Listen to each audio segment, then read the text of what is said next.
बताओ कितना दिन के बाद हमार भाई आओ ताटे कलच के दीदी मुर्गा बना के रखल मुर्गा का हमार भाई आई तो ओकरा खातिर जब कविता मुर्गा मछली छान के पकौड़ा बना के रख दे।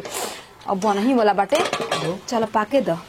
तिले बर्तनमा माज ली बर्तनमा माज धो के धो दे न त आए तो हमेशा कहले भिनी भिनी भिनी भिनी तरह घरे भई रहेला। हमर माटी के घर बता का करू करने टाइल्स नहीं खेन पोछा मार देनी चिकन चमचम चमकता बर्तनमा माज के आ धोले हिसाब सुतरा क के आई तो परोस देन खाली ओतने से खुश रहले मुर्गा मछली से त का करे के खुश रखे के बा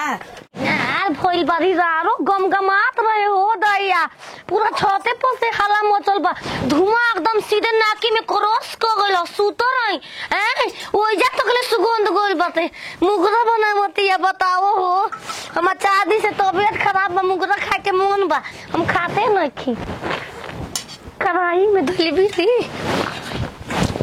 ओहो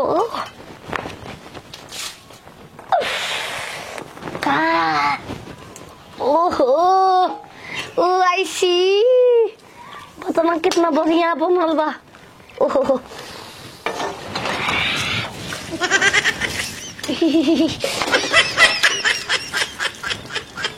पूरा लेके जाए पूरा खाई न हम तब न हमार डॉक्टर कहले बा तू ठीक हो जेबू मुगरा जेब खाइबू ठीक हो जेबू चल भैया ये मुर्गे मोबाइल बुके रारो लगा त राजबू मिली नहीं चलो काट दी। अरे करैया के मुर्गा हमर कहां गइल गइल अबे तो बना के धोके गोइनी है कने बर्तन माछ के लेके आई तो निकाली अपन भाई खाती खाना हमर भाई तो हम जवाब कर दहीब। अरे हे भगवान जी हमारे घर में से कुकुर बिलार लेके गायब होकी बाकी कुकुर बिलार लेके गायब होते एगो दुगो पीसने की का कराही से दांत उठाए लेके भाग जाई। हमारा घर के हमारा गांव के इतना रहन खराब होता ना जाऊची बनाता तौची हमारा घर से गायब हो जाता थे। हां बताओ बोले देखी कि लेके के गई हमारा घर से जरूर कोनो दुश्मन आदमी हेल हुर के ले गई बेटे ऐसे तो कुकुर बिलार ले ना जाई ये ले गई। बताओ हमारा घर में से कराही सहित मुर्गा गायब हो गया बेटे केवल रानी चोरा के ले गई सा देख ले ना मुंह में डाल दे खोरा नहीं चुनी में के निकाल के देख लियो। अच्छा शरादर हो हम तर बिगल बनी हमारा घर रास्ता मीना दास ए लंगड़ उतारा के हम कहत नहीं की तो तारा के हम कुछ कहनी है ना कि तू तोरा के बोलत नहीं चाहे के जे चोराइले है उ जाना का तोरी भइल बा फिर तहार गहू चोरी हो गइल ए तोरी ना चोरी भइल बा। अरे मलदे हम तू थो तही बोलो हमार भाई आवत रहला सा एक कराही मुर्गा बड़े बड़े टंगरी जंघा लेग पीस लिया के बनल रहनी आ के जाने के कर नजर लागल है घर में के कराही गायब बाटे हां सुन न तार घालावा के न दलवलिया पर देखो लगिया वो जात रहलिया आ तो बोले ना तुम गलिया होत रहलिया लबिया बो हां हां कौन लबिया बो हो कौन लबिया ये पतो या 9 बजे करीब में ओ पगली हो जन बोलत रहले ओ ये करे ना काम बा तब कुछ हां हां हां तलाही ले लिया ना ये तो तलाही से बेत पाए नहीं थे आ वही पर मुद्दा था तो तह देन लिया फोन खाता रहलसिया हां ओ तब हमारा घर के कौन सामान चोरी होता तो ओकरे काम न बा टोली का थतल घर बा फांदा तो की तम खत्म ए लाठी तो तहारा का फांदा लंगड़ तरा हकरी का बेटे दंगे चलाओ तनी जतर समझा के हां तारक समझही खातिर बन तारक समझही खातिर बनी हो समझही खातिर जब मुर्गा के टंगरी तोड़े के मन करता त तोड़ देता जाके बाजार से खरीद के लेके मेहर के खिया देता अपन। अच्छा खिसिया तड़ू की कल पार्टी मनौनी जाता गलवटिया तर खरियानिया में वही से अरे तू फर पर जा हमरा उसे का हमरा मुर्गा तार में हर चोरा के ले कराही के माने तना खा ला देखा यार बनी मुर्गा मटन ओहो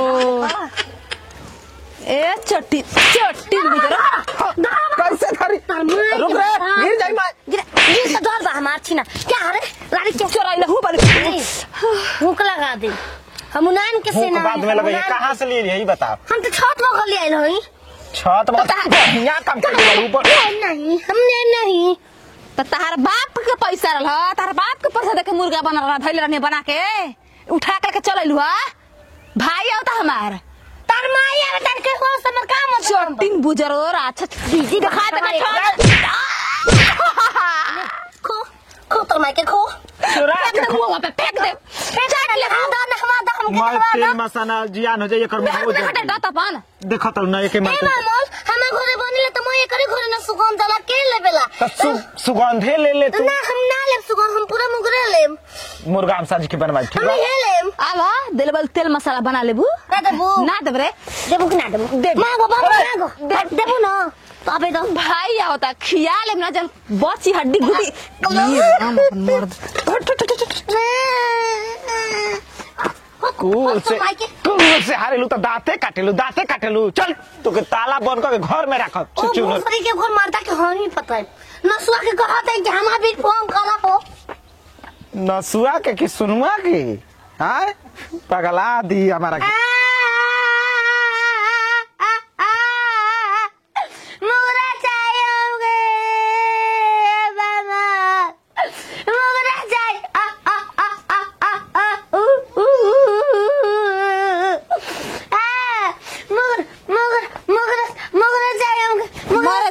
मर जइबू मुर्गा खाते है ला भाई हमार खिसिया के गइले सब अब जब भाई ना खस त हम का खाब तू ही खाते जुड़ा जा चोटिन बुजरा कैसन आप का लेके आता हम रोज लाल हो गई आप का लेके आता 2 किलो मुर्गा देबो थपरो खाइ भात थपरो हम के ना ओ रहले हो कि पूरा भून रहले हो हां हम चटवाइले हैं अबे तो तंची दुनिया में बस तू कुछ करा बरा से का मतलब बा हम सब चली जा होने जा चिंता होने जाके करा काम में नहीं तो बात सुनले नहीं चाह तू का बक देबू कौनो ठीक नहीं के अब ला चा भला एकहू पीस हमार भाई ना खइला से खिसिया के चल गइला मोह त लागत टे रानी के कैसे दे देनी मोय मुर्गा ए हाथ डल ले बालू हो अपन लइकन के काट के हम का खाई मुर्गा के त खा ला कराही माछ के पहुंचा दियो हमार बानर चोटिन बुझल अब देखा निमना मने गइलू अरे हम खाइबो बमला खाई फिर हम खाई फिर हमारा बमला खाई अब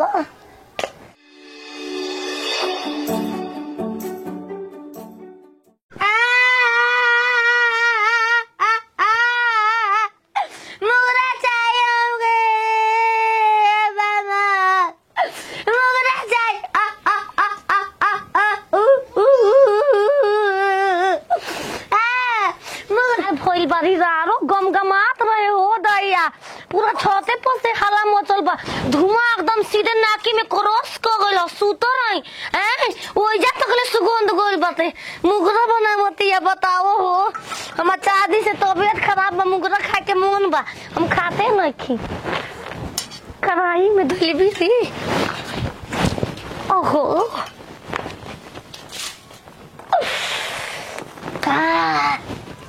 ओहो ओ आई सी पता ना कितना बढ़िया बनल।